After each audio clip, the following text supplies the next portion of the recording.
littéralement, on va faire le tour. Notamment ce qui est en cours et aussi les trades que j'ai déjà eu à prendre la journée de mardi. Alors, en ce qui concerne EuroJPY, je crois pas que j'ai analysé EuroJPY. C'est un trade que je vous ai dit que c'était là en cours, mais je crois que c'était un très bon setup en DS. Attendez, je monte un peu la luminosité. Je crois que c'était un très bon setup en DS, mais je suis pas entré. Et merde, je suis pas entré. C'est vrai que j'avais d'autres actifs sur le coup et ici j'étais vendeur. Sinon on avait une autre structure DS ici. Est-ce qu'on peut re-rentrer? Je sais pas. La zone, j'avais tracé ici. La zone était là. Donc c'est depuis ici qu'on devait entrer en position. Position longue. Je vais voir si je vais re-rentrer.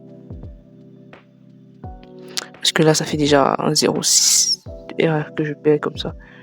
Ça va faire le stop loss sera trop large. Donc littéralement, on va voir comment on va continuer ici. Plus tard, je vais revenir sur EuroJPY plus tard. Donc, sinon, c'est un setup d'entrée que j'aurais pu avoir en achat. Donc, en vente, on avait ça. Et puis, on a ici en achat. AUD4. Ça, c'est le trade que j'ai en cours. Littéralement, au niveau management, on est en quelle unité de temps? On est en M45. Je suis en train d'observer une sorte de canal haussier du drapeau que je vois ici. On a cette ligne ici et ça, une sorte de drapeau. Ça, c'est dangereux comme zone parce que si le prix casse ce drapeau, potentiel chute. Mais bon, on a cette zone. Mon prix il est sécurisé ici en dessous. La question c'est est-ce que je déplace le SL quelque part ici? À mon avis non, parce que je me dis que le prix peut venir faire un break, prendre cette liquidité comme ça et avoir de repartir comme ça. Possible. S'il faut prendre l'objectif théorique de cette figure, en partant du principe qu'on va briser vers le bas, c'est souvent comme ceci.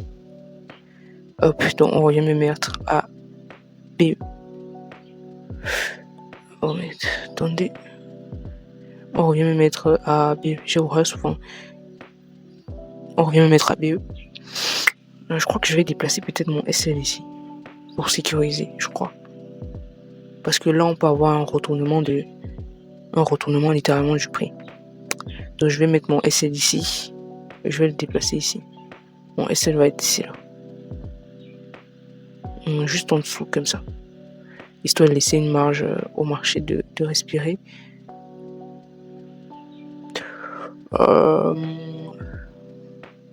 Ok.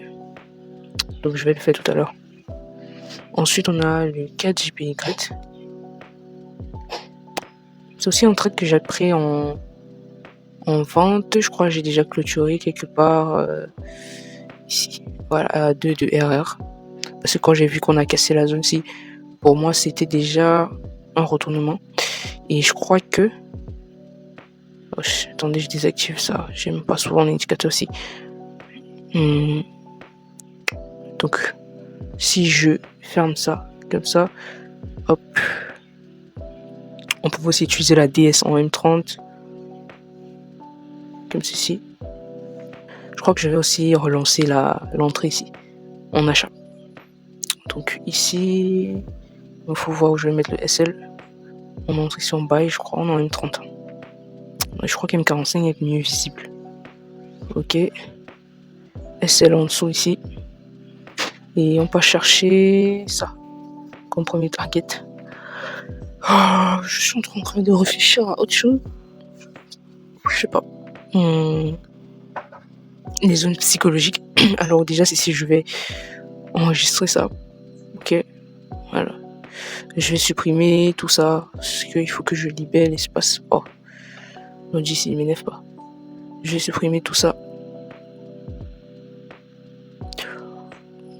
Hier, il y a quand même 3 trades que j'ai pris sur certains actifs. Hop. Dossier. Il faut que je mette la date.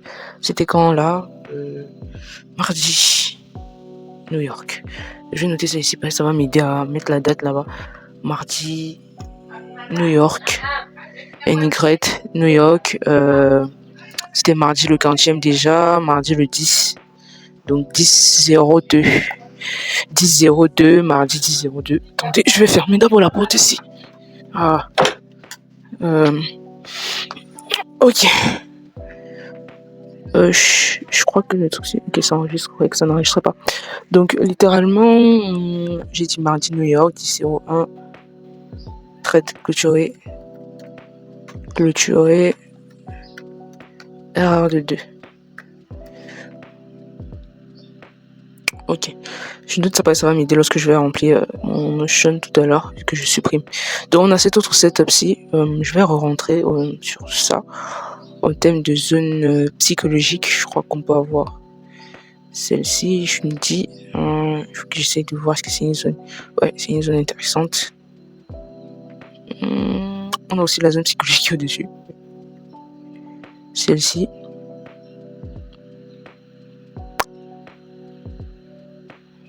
Donc voici nos zones psychologiques où le prix a des chances de revenir.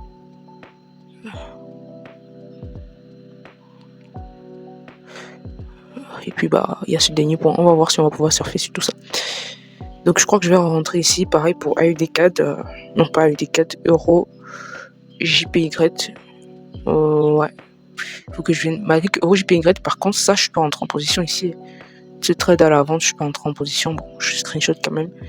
Hop, ouais, j'aime pas. Je vais supprimer donc tout ça parce que ça ne m'est plus d'une utilité. Hop. Là, je vais rentrer, mais je risque de rentrer comme ça. C'est énervant. Je sais pas. Soit je rentre, soit je laisse passer l'opportunité. Ok, GBB4. On m'a fait sortir ici. Je vous ai dit, j'avais pris un SL là. Parce que j'étais rentré quelque part ici.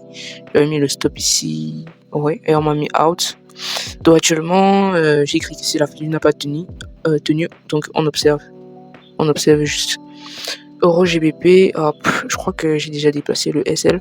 Si on me fait un high plus haut que celui-ci, je vais déplacer mon SL là. Mais sinon, on a déjà une très bonne structure de support ici qui s'est faite. Donc, je vais attendre une cassure de structure pour vraiment déplacer le SL à ce niveau. On continue donc avec le GBP NZD. C'est une opportunité que je pense que j'ai pas pu prendre. Merci de fermer la porte. C'est une opportunité que je pense que j'ai pas pu. Comme j'ai dit tantôt, le GBP NZD, c'est une opportunité que j'ai pas pu prendre. Où on avait un 2.41 de R à aller chercher, ou même moins, parce qu'on devait nous faire sortir quelque part ici à 1.5, je crois.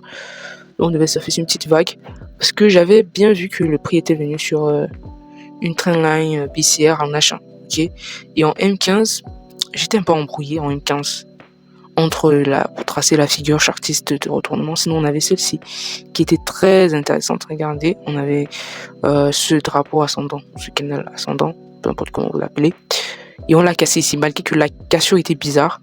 Et on avait donc cette zone de support qui supportait en fait le prix. Parce que vous voyez qu'ici, attendez, je cherche le petit feutre, je sais pas où c'est. Hop. Parce qu'à ce niveau, le prix est revenu. Ok, donc là, tout ceci, c'était une zone assez intéressante de support.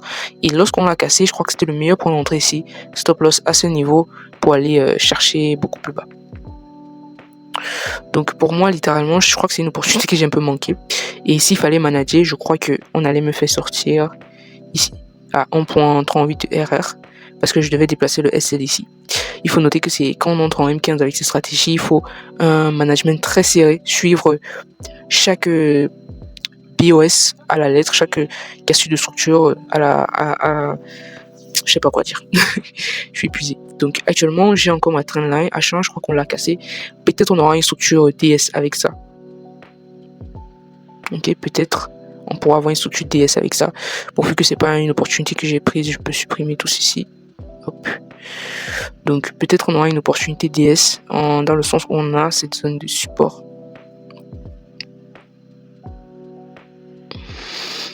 Donc peut-être ou pas, on va observer et voir. Peut-être ou pas. Maintenant, on passe à d'autres opportunités. Oh là là là. Je crois que c'est le 4 JPY que je vais même prendre. Au déficit de Euro JPY. Sur Euro JPY, je suis déjà très loin. Sauf si le prix corrige. Sauf si le prix corrige, je vais rentrer. Bon, on avance avec le NZD JPY. NZD JPY. Ici, j'ai noté plusieurs choses. Je crois que j'ai même pas noté ça en thème de texte. Oh, j'étais fatiguée forcément. Ça c'est quel trendline en 2 heures, je crois, en 2 heures, oui. Donc on a une trendline en 2 heures. Je vais saisir ça. Attendez, j'accroche le micro. Si j'arrête le micro depuis pour parler. Donc je vais saisir ça rapidement. Parce que ce qu'on voit, c'est qu'on a une trendline en 2 heures. Le prix est venu sur une trendline. Le prix accumule au niveau de la trendline. J'aime pas ce genre d'accumulation. Ça donne pas envie d'entrer en position. Pas du tout. Donc je vais taper quand même. Le prix est sur une trendline. Accumule. Je peux dire accumule. Sur une trendline. H2. Ok. Et maintenant, ce qu'on a, c'est qu'en M30, je crois, on a, ou M45, on a une DS haussière. D'accord. On a une DS haussière. Vous voyez, mon alarme, il est là. Donc en M30, en M45, on a une DS haussière. Voilà. Là, on attend de voir. Ok, AUD-USD, alors ça aussi c'est un setup que j'ai vu. Le prix est sur une traîne H4 et on obtient un canal baissier en M45. Donc ça, je dirais même que c'est un triangle. Mais on va dire canal baissier. J'ai tracé cette zone de résistance qui pour moi est une zone où le prix peut très bien casser comme ça. Je me dis que c'est un combo parfait souvent. On peut très bien casser ça, mais le prix peut venir buter ici et partir comme ça. Très bien. Jusqu'à preuve du contraire, on va juste patienter pour voir qu'est-ce que le marché va nous donner comme opportunité. Parce que s'il continue à être bearish, s'il continue à être bearish comme ça, oh merde, s'il continue, je préfère prendre ici, s'il continue à être bearish comme ça, ça servira à rien. Donc on n'aura pas d'opportunité par rapport à ça. On aura plutôt une cassure de structure. Et la DS, je ne la trade plus en H4. Donc si on aura même une figure de si on aura même et merde, j'ai pas supprimé le truc ici. Si on aura même une figure de qu'est-ce que je fous depuis là, merde. Si on aura même une structure de double structure, ok, déjà c'est pas très visible ici. Bof, bah il y a rien de spécial. Bref, on attend voir. Ensuite EuroCAD, je fais le tour de EuroCAD. EuroCAD c'est presque la même chose. Je presse une traîne avec daily et en H1 on a un range. Je dirais même que le range est en H2 parce que en H1 c'est trop de détails. Mais en MTF, les entrées, c'est à partir de H1. Je suis descendu un peu sur des unités de temps beaucoup plus basses, mais j'ai pas trouvé un point d'entrée. À part cette accumulation aussi. Donc on attend encore. Euro-USD, par contre, le prix casse. J'ai fait une petite analyse ici avec une autre stratégie swing. Si je trouve ça, je vais vous montrer. Euro-USD. Ok. C'est une stratégie basée sur l'ICT. Ok. Je suis venu en weekly, d'accord. J'essaye d'appliquer on appelle ça comment? C'est IRL. Je sais pas si ceux qui font RICT connaissent ça. IRL. So. ERL. C'est un concept que j'ai appris sur la chaîne de Hugo. Déjà, je la traite pas, c'est juste pour comprendre ce qui se passe sur le marché et en me basant sur des stratégies swing tout simplement. Quand j'applique ces stratégies IRL sous ERL, ce que je vois, c'est que en weekly, qu'est-ce qui se passe? On est venu déjà prendre ces equal low, ces equal high, pardon. Et ça, c'est de l'equal high, ok? On est venu les chercher proprement. Et on avait un FVG bearish, ok? Regardez la mèche qu'on nous a fait ici en weekly. Ça, c'est une mèche extraordinaire. Mais ce que j'ai fait, c'est que, ok, quand le prix est revenu sur ceci en weekly, je suis descendu en daily, je crois. Non, en 4 heures, voilà. Je suis descendu en 4 heures rechercher un FVG bearish. Et voici le FVG bearish que j'ai pu avoir à ce niveau. Ok. FVGB, donc j'aligne juste les FVG. Donc c'est un peu ça l'analyse que je fais. J'aligne les FVG, j'ai eu ce FVG. Donc dans ce FVG-ci, je suis descendu une fois en M15 pour avoir une précision un peu plus intéressante. Donc en M15 à ce niveau, hop, qu'est-ce qu'on observe? En M15, le prix est revenu sur le FVG. Mais j'attendais encore un FVG bearish en M15. Donc celui-ci. Et après, je suis rentré direct. Là, je crois que le prix a réagi là, hein, je crois. C'est bien plus tard que le FVG a réagi dans la zone que le prix a réagi dans le FVG là. Parce que regardez comment ça a d'abord chuté. Il y a d'abord une baisse du prix avant que c'est à ce niveau-ci. Si on baisse même comme ça, vous voyez, là, je sais pas si ça correspond au FVG. Ok, ça correspond, je crois. Oui, ça a été chirurgical, hein, l'entrée. Parce qu'il y avait une prise de liquidité et tout. Attendez, j'essaie vraiment de voir si on est revenu sur le FVG. Sur le FVG, je vais zoomer un peu. Oui, c'est chirurgical, on est revenu sur le FVG. Ça veut dire que quelqu'un qui a mis celle limite là, il est entré là. Et le but, c'est de venir cibler un peu, en fait, au niveau du... J'ai pas bien placé ça. Hop. Je crois qu'on a mis après cette liquidité. Donc en fait, le marché est venu juste chercher la liquidité ici. Hop, hop, hop. Je trace mal, mais bon. Voilà, donc le marché, à mon avis, il est venu prendre la liquidité. Mais non, la question que je me suis posée, c'est je mets le target où? Parce qu'on dit IRL sur ORL. Ici, on a eu un IRL, FVG, prise de liquidité. J'ai dit, bon, premier target, ça peut être là, ok. Second target, vu qu'il y a cette liquidité, il y en a encore ici. Second target, on peut limite descendre ici. Parce qu'encore là, on a un FVG, donc... Moi, je crois qu'on peut surfer sur tout ça. Parce que si j'applique IRL sur ERL, c'est en fait ça. Un truc comme 60R. Mais c'est un truc que je vais surveiller. Comme je vous ai dit, c'est pas une stratégie que je trade. J'observe, ça peut être une de mes stratégies swing, mais où je prendrai mes analyses en weekly, mes entrées en M15, pour aller chercher des gros RR.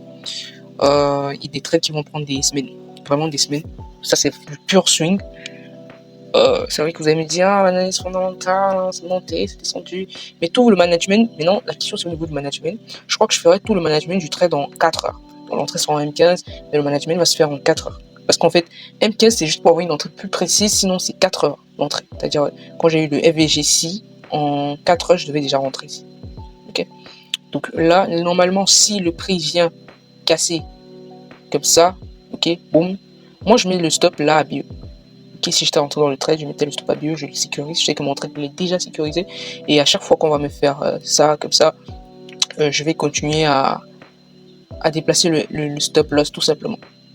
Donc ça, c'est une stratégie que je travaille, sinon elle est basée sur le IRL to ERL, mais ce n'est pas le IRL to ERL que vous allez voir chez Ego. Donc je me suis basé sur ça, Internal Range Liquidity, je crois que c'est ça, vers le External Range Liquidity. Ça peut être une de mes stratégies, mais je l'observe encore. Il faut que j'ai les datas. Et je veux la travailler sur le Forex principalement. Et voir, on verra. Là, sur USD, j'ai juste une opportunité. Et puis, je vais voir. Je vais aussi essayer de voir sur d'autres paires de devises comme le GBP USD, GBP CHF, CAD, USD CAD, des trucs comme ça. Donc, revenons à nos moutons. Donc, mon scénario, avec la stratégie ICT IRL to ERL, en weekly, me montre que l'euro USD va être très bearish. Par contre, j'avais repéré, je crois, une trendline. Donc, j'avais repéré non seulement une trendline ici H4, ça c'est une trendline daily, je crois. Oh oui, cette trendline c'est une trendline daily. Hop, oh my god. Ça c'est une trendline daily. Ok. Je vais sauvegarder ça.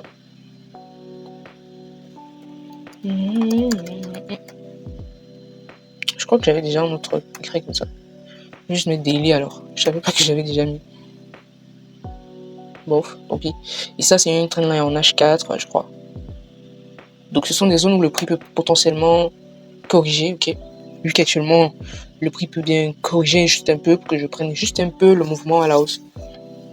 Ok. USD CHF, on observait en H1 une double structure. Ici, il n'y avait rien, c'est un truc que j'ai... Ici, il n'y avait rien, c'est un truc que j'ai tracé depuis, j'ai un triangle. L'accumulation est énorme, ça veut dire que vraiment, quand elle va casser à la hausse, ça va être très intéressant ce trade. NZD, USD. NZD, USD, par contre, je suis rentré encore en vente. Je vais vous expliquer mon trade, parce que déjà, à la base, on était sur une trendline baissière et que le prix est un peu sorti légèrement, mais bon. Les trendlines ne sont pas très souvent, ne respectent pas très souvent la ligne. C'est pour ça que j'aime souvent tracer les zones. Donc, ce que j'ai observé, c'est quoi? Bon, ça c'est le premier target. Le prix était sur une trendline daily. Ensuite, quand je suis descendu en M30, je crois, Parce que j'ai même pas noté. J'étais fatigué, j'ai fait les analyses aussi. J'étais épuisé. Voilà, en M30, je crois. Ou M45, je crois M45, parce que c'était plus visible. Voilà, c'était mieux, il n'y avait pas trop d'informations. Dans un M45, voilà ce que j'ai pu observer. C'est que déjà, on avait ce drapeau ascendant. Okay, ce canal ascendant. Mais le problème qui fait que je suis pas rentré en position, c'était cette zone de support. Pour moi, c'était une zone qui pouvait littéralement ravager le prix à la hausse. Parce que déjà, on avait eu ce rebond, on avait eu un rebond ici, on avait eu ici. Donc pour moi, c'était une zone très, très... On a encore eu ici, le prix est un peu poussé à la hausse. Donc pour moi, le prix pouvait bien casser ici. Ok, comme ça fait. Là, on a rangé légèrement. Ok, venir ici et repartir comme ça. Pour moi, c'est le scénario envisageable. C'est le scénario envisageable. Donc là, à ce niveau, j'ai dit, j'attends. Si le marché me casse la zone de résistance, cette zone de support, pour moi, c'est le meilleur point d'entrée avec toutes les confirmations selon lesquelles les vendeurs sont présents sur le marché. Parce qu'à ce niveau, les acheteurs dominent encore. On est encore au-dessus de cette zone de support majeure avant d'arriver à celle-ci qui est juste ici en dessous.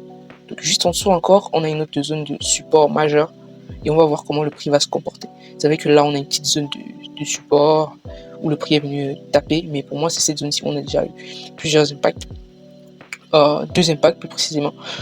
On va voir comment est-ce que le prix va se comporter. D'autre part aussi, ça ne veut pas dire que je peux pas me prendre le stop. Hein. Le prix peut tout de même remonter comme ça, et puis bon, tout ça, le prix fait ce qu'il veut. Donc là, c'est un trade que j'ai pris, donc je vais le mettre là. Est-ce que j'ai eu à prendre notre trade ici? Non, je crois pas. Voilà. Donc euro USD, non. USD CHF, non. USD CHF, on a une DS en achat. Je crois que c'est la même chose que tout à l'heure. USD CHF et euro CHF. Ouais, j'ai l'impression que non, c'est euro CAD. C'est alors quoi? AUD, USD. On a l'impression d'avoir bof, non, c'est ici USD JPY plutôt. USD JPY, je suis rentré en position ici parce que pour moi, il y avait tellement de confiance, notamment avec mes deux stratégies multi-time frame et DS. Je m'explique. Ok, en DS, déjà en DS, on était sur une trendline daily. C'est vrai qu'il y a des gens qui sont plutôt bearish sur USD JPY. Ok, mais moi j'étais aussi parce que je me suis dit, ok, le prix est venu sur une trendline daily où on a plusieurs impacts, littéralement 4 impacts. Et la réaction du prix, moi j'ai kiffé la réaction du prix, magnifique. Et on peut avoir l'impression d'avoir un double bottom, ok. Vous voyez que c'est comme si on a un double bottom qui se forme. C'est comme si j'ai pas dit que c'est ça. Donc quand je descends en M30, il y a deux constats que je fais. Le premier constat, c'est quoi? C'est que j'ai d'abord le premier constat, c'est que j'ai d'abord une accumulation du prix. Le prix accumulé. Très belle accumulation du prix. Donc ça valide déjà la MTF, on a une accumulation, en prise d'accumulation en position. Ensuite, je remarque encore qu'on a une DS, donc OCR, donc combo. Ok, c'est le combo total. Je rentre en position déjà. Puis on va juste suivre le trade. C'est tout. Ensuite, on a AUD CHF. AUD CHF, le prix est une trendline des BCR. On attend l'information de structure, de retournement. On a un drapeau en achat. Donc, voilà pourquoi je note. Tellement j'ai des actifs, il faut donc que je note. Ça, c'est une opportunité que j'attends depuis des siècles. Mais ce qui me confirme cette opportunité, c'est plusieurs choses. Regardez un peu. Qu'est-ce que j'ai? Zone de résistance, trendline, c'est fait à une double confluence. Ok, trendline BCR daily, zone de résistance, le prix réagit très bien dans la zone. Malgré qu'il accumule, je descends en achat, qu'est-ce que j'ai? Drapeau aussi. Donc la seule chose qui va me faire entrer vraiment en position, c'est quand on va casser cette zone. Je tiens énormément à mettre des zones de support dans des figures parce que ce sont des points où je sens que c'est la meilleure zone qui me pousse à me dire que oui, les acheteurs sont là ou les vendeurs sont là. Parce que là, si vous voyez bien, le prix peut encore bien et bien casser comme ça. Petite cassure, il rebond sur la zone de support et boum, il repart. C'est très possible et ça arrive souvent. C'est pour ça que je tiens vraiment à mettre la zone de support la plus proche ici. Je crois qu'en fonction de ce que le prix fait, on peut la soulever là. Voilà. Donc je mets la zone la plus proche qui me montre vraiment que les vendeurs ou les acheteurs sont présents vraiment. Ensuite, on a Euro AUD. Je crois qu'à partir d'ici, j'ai plus d'opportunités. Non, il y en a. EURUSD, le prix est sur une trendline daily. On a par contre une trendline baissière H1. Peut-être une TS haussière qui se prépare. Et on peut observer aussi un canal baissier. Donc déjà, les trendlines sur des timeframes beaucoup plus hautes vont primer. Malgré que j'aime pas comment le marché vient casser la trendline ici. On a l'impression d'avoir une cassure de trendline littéralement. Il y a une américaine qui trade les cassures de trendline. Elle s'appelle Tori Trade. Je sais pas si vous la connaissez. C'était elle, c'est qu'elle rentre en position là. Et maintenant, je sais pas. Elle a une stratégie de cassure de trendline là. Mais c'est en H1 que ça s'applique, pas en daily. Pas en daily. On peut observer un canal baissier. Donc là, j'ai vu un canal baissier.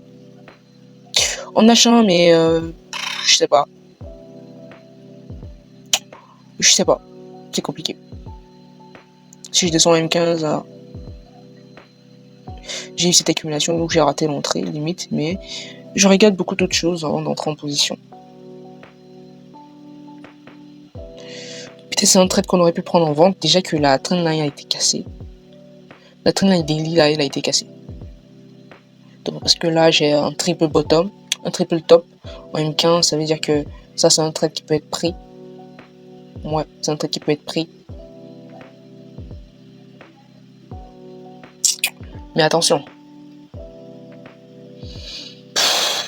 C'est un trade qui pouvait être pris ici. En M15, mais il va falloir faire très attention au money management. Cassure ici, donc limite, je crois que c'est un trade qui pourrait être pris. Et là, c'était minuit. Je crois ça. Je pouvais pas prendre ce trade.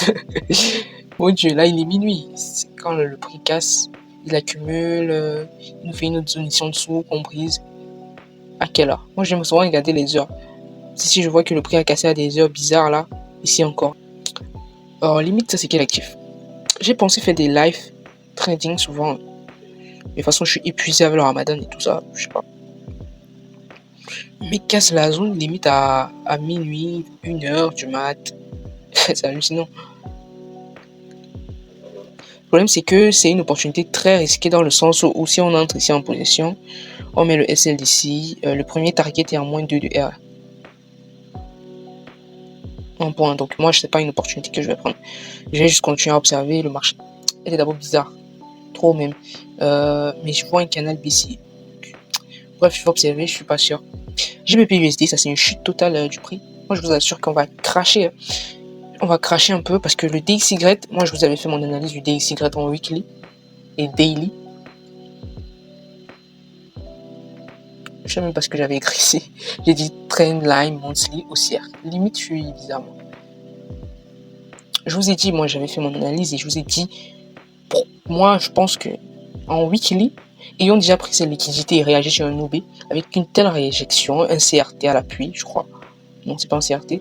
Une telle réjection, c'est-à-dire j'applique beaucoup de concepts, sachant qu'en monthly, on est sur une tendance haussière, on est sur une trendline haussière en monthly, le prix est venu pile poil réagir, regardez-moi ça, pile poil réagir sur la trendline haussière, donc pour moi, on va limite continuer la tendance haussière dans le sens où si on brise le range qu'on en daily, donc si ce range il est brisé à la hausse, je peux vous assurer que ça va être la fête. Beaucoup de gens disent que sur le plan géopolitique, le dollar il est baissier. Mais quand moi j'observe graphiquement, en combinant tous les concepts que je connais et qui se montrent face à moi, je vois beaucoup plus un dollar qui va être haussier.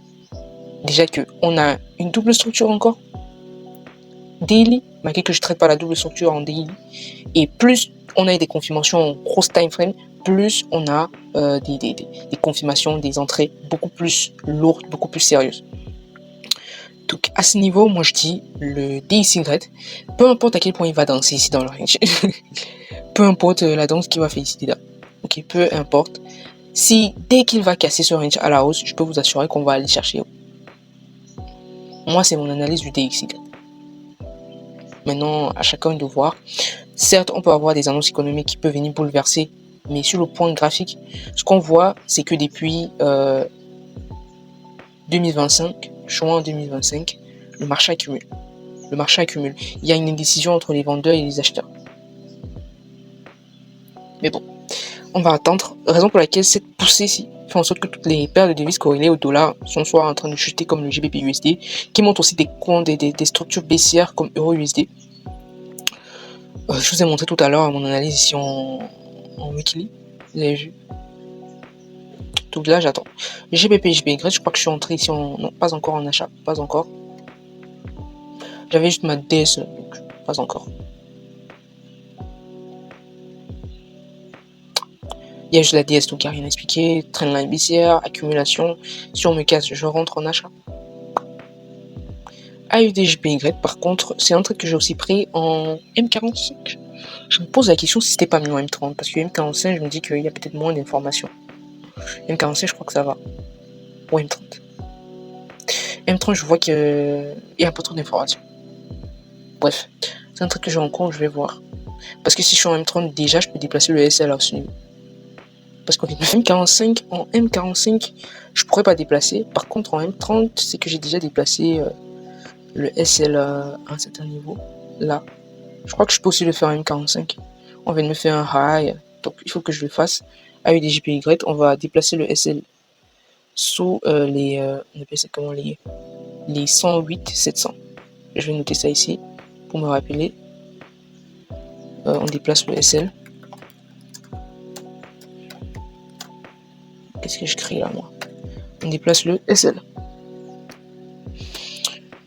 Je crois que c'est tout. Je crois qu'il n'y a pas autre chose. Euro CHF. Qu'est-ce que j'ai foutu ici? Genre, quand je viens sur un actif, j'ai pas noté.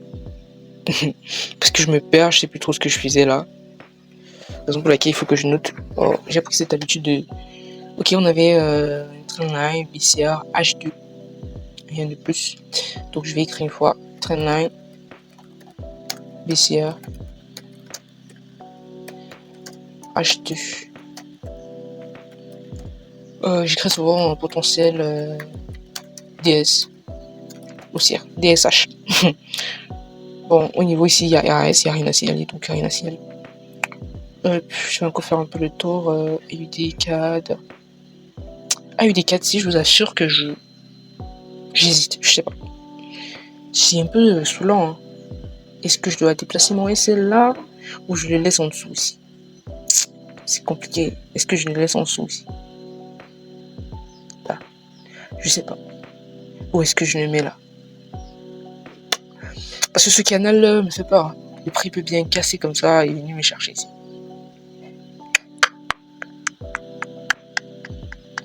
Et le prix peut bien venir me sortir ici et repartir comme ça, c'est énervant.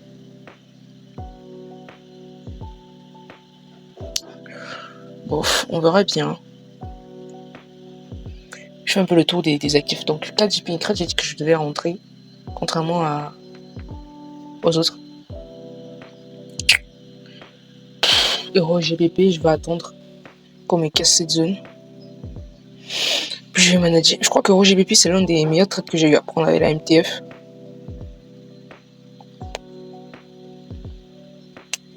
Bof, venons ici maintenant.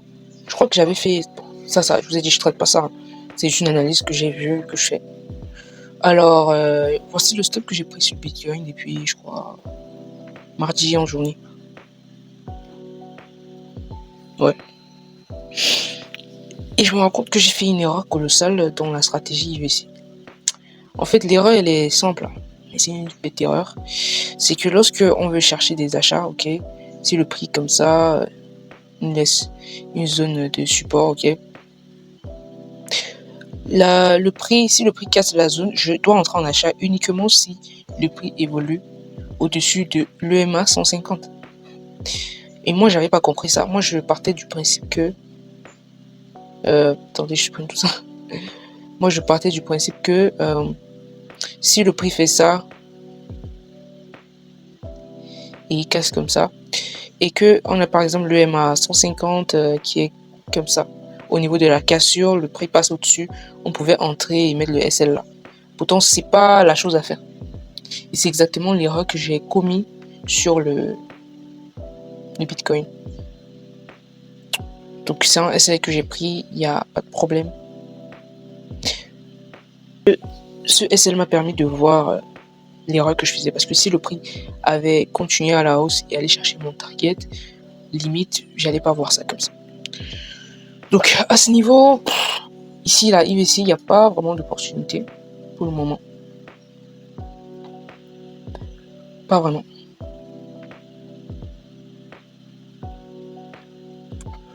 Ici, je suis le JP 225. J'hésite à rentrer dans ce trade parce que bon, le marché est venu accumuler ici. Vous voyez, le marché est venu accumuler là, sur la zone. Marie, que c'est vrai qu'on est sur une tendance haussière.